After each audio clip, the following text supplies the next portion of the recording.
Welcome back. Andhra అబ్బాయి ఐరోపా అమ్మాయికి మధ్య పరిచయం ప్రేమగా మారి పెళ్లిపీటలెక్కించింది.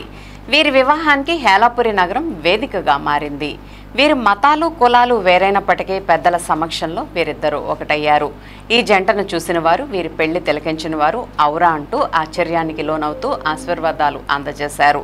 ఏలూరుకి చెందిన గోపిశెట్టి ప్రభాకర్ శ్రీదేవి దంపతుల కుమారుడు దినేష్ ఐరోపా ఖండంలోని జెకోస్లోవేకియా దేశంలో ఉద్యోగం చేస్తున్నాడు. ఇతనికి ఎలిజబెత్ అనే యువతతో పరిచయం అయింది. ఈ పరిచయం ప్రేమగా మారి పెళ్లి పీటల వరకు వెళ్ళింది.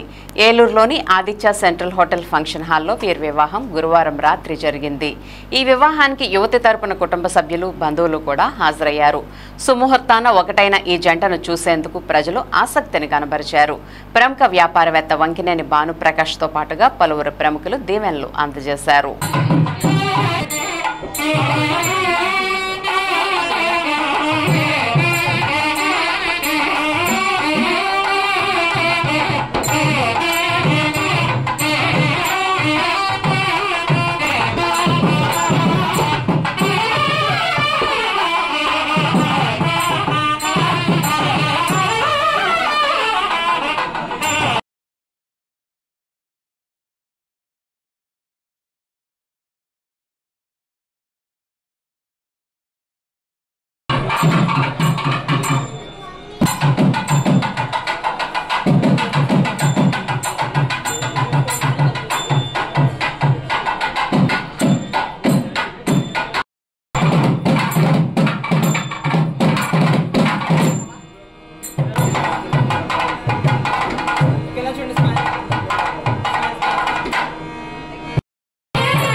ఇటు జరగండి.